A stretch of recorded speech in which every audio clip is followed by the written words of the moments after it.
You are watching the ScheduleIT Getting Started movie guide. In this section of the movie, I will be showing you how to set up your worker library. You will need to have installed and activated your program and set your program preferences before you begin following the instructions in this movie. The worker library is the part of ScheduleIT where you enter, store and save all the details of the workforce that your business uses. You will need to enter all of your workforce information before you can begin creating your schedule. To access and open the worker library, I click the Add-ins tab here at the top of the screen. I now have two options for opening the worker library. I can use the quick access icon here. If I hover over it, it tells me it's for the worker library. If I click it, it will open the worker library. Or I can open the Reports menu and click Worker Library. The worker library is now open. At the top of the screen I have three buttons: Add Group, Add Worker, Remove Worker. I also have a drop-down menu that lists all the groups. Every member of your workforce needs to be allocated to a group. This is really easy, and I'll show you how to do this in just a moment.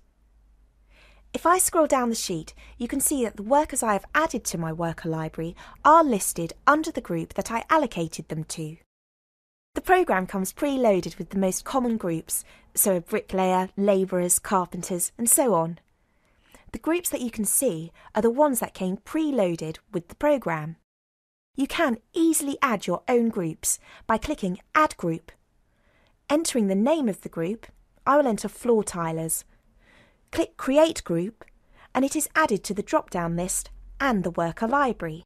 Let's look at the information in the worker library. As you can see, all of the workers that I have added are listed under the group that I allocated them to.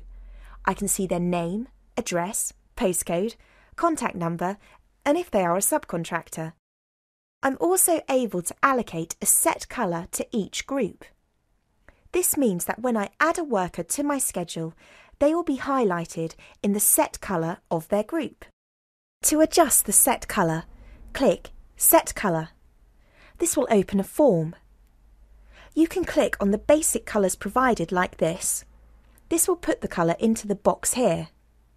Alternatively, you can click on the colour spectrum here. The colour that is in the position you have clicked on will be added to this box here. Now click Add to Custom Colours. When the colour has been added to Custom Colours, click on it again so it is highlighted. Finally, click OK. This will close the form and you will see that your set colour is now the colour that you have selected.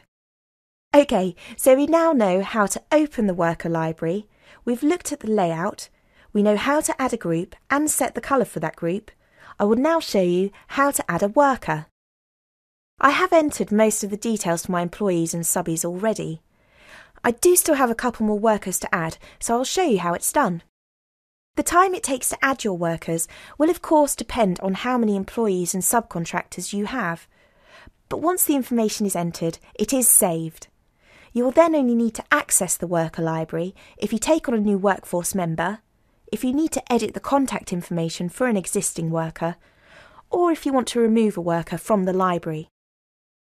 To add a worker, click the Add Worker button. An easy-to-follow form comes up. I enter the worker's name, address, postcode, contact number. I use the drop-down menu to select the group they need to go into. And I use the drop-down menu here to state if they are a subcontractor. I do have the option to upload a photo. This feature can be helpful if you have a large workforce or employees with similar names. To do this, click Add Photo. You will then get a window that will enable you to browse for the photo and load it. I won't actually be doing this, so I will click Add Worker. The worker is instantly added to my worker library.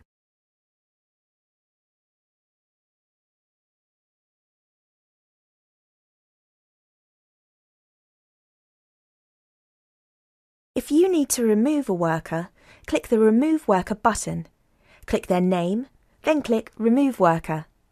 They are instantly removed from your library.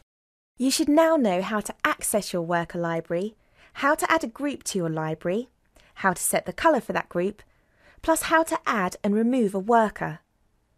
In the next section of the ScheduleIT Getting Started Movie Guide, I will be showing you how to create your schedule.